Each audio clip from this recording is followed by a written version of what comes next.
Alright, and here's the video review for Generations Legends class Skrapnel, or aka Shrapnel, the original G1 Insecticon. I guess it changed his name for copyright or trademark reasons, but he is a little stag beetle here. A Hercules beetle, just one of those. And he comes with Reflector as a little mini-con partner. Reflector's, I think, a little better than Ground Pounder overall, although, again, his robot mode is take the camera, stand it up on its lens, and there's your robot mode. He does have some arm articulation here. And his arms, since they're not attached to treads, actually look semi-proportional to his robot mode versus Ground Pounders, which were very long and ridiculous. So yeah, and he also turns into a weapon. And he's spring-loaded. He's actually pretty cool. You fold these down, just open up the lens, and he springs forward, and then fold down this peg into the gun mode. Now, the gun mode is supposedly like this. So it looks kind of like a crossbow-esque kind of weapon. I like to flip these around and make it kind of like an electro claw type of weapon, like maybe it kind of builds up a ball of energy right here before it shoots. But it's entirely up to you. I like that version of the weapon better. But this is technically supposed to be it. And it's cool because you just flip that back up and he folds back up into robot mode. And lay him down for camera mode. Now, Skrapnel, and that's the weird thing, because like they're Legends class. They're not huge, but somebody took a picture review of this guy with G1 Shrapnel, and he's not much smaller. Like he's a little less bulky, but height-wise in robot mode, they're almost the exact same size. And it's weird, because I don't remember the G1 Insecticons being this small, but they were. Now, I saw one at a convention a couple weeks ago, and also I was like, well, yeah, I guess they actually are that small. So yeah. But he's a neat little beetle here, and transformation, you bring these down. It's actually really cool. Split the legs, rotate these panels off to the side of the leg, and flip the foot up. Bring the waist piece forward, just like that. Unpeg the arms here. Now here's the weird thing, like these legs fold back like this.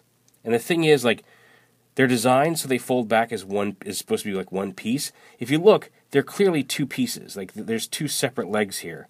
The problem is, like, you can see it, if you can see it bends this piece to fold it over it. So they made these as two separate pieces and then made them so they lock together so you can only really move them as one. I think if you just trimmed this ridge right here, you'd be able to move these two pieces freely from each other and maybe get some more dynamic insect leg poses out of it. I don't know why they made it so those two were constantly locked together, but oh well. So you fold those down, bring the arms forward like this, and down. Open up the little antenna here, and then the whole torso piece you just pull up and down, slide down to connect to the waist piece. And there is Skrapnel, aka Shrapnel in robot mode. And he's actually a pretty nice homage to his G1 self. Again, about the same size and height, not quite as massive overall, but insect legs fold up behind him. He's got ball joints at the shoulder and the elbow. His head does rotate. It's on a swivel. Again, it's a little hard to get at. You can see the swivel right there. It's a little tight swivel. You kind of have to pull. If you pull this out a little bit, you can get a little better grip on it, kind of like on tailgate. He's got ball joint hips, ball joint knees, although they are a little limited by the armor on the side, and then hinge ankles. So he's actually quite a bit. He's got a really dynamic sculpt. And quite a bit of posability. I mean, it's a really nice figure overall. And again, he can hold his weapon. He can hold Reflector as a weapon without it causing him to topple over quite as easily as Tailgate does, partly because Reflector is not as heavy and does not get as, end heavy as Ground Pounder does. But yeah, so you can have him hold his weapon just fine. You can see, and he supports it very well. He doesn't fall forward. So all in all, like, I think Skrapnel's the better of the two. And a really nice, like I said, a really nice homage. I would love to see us get the other two Insecticons in this scale because he's really well done, and I'd love to see what they did with Kickback and Bombshell.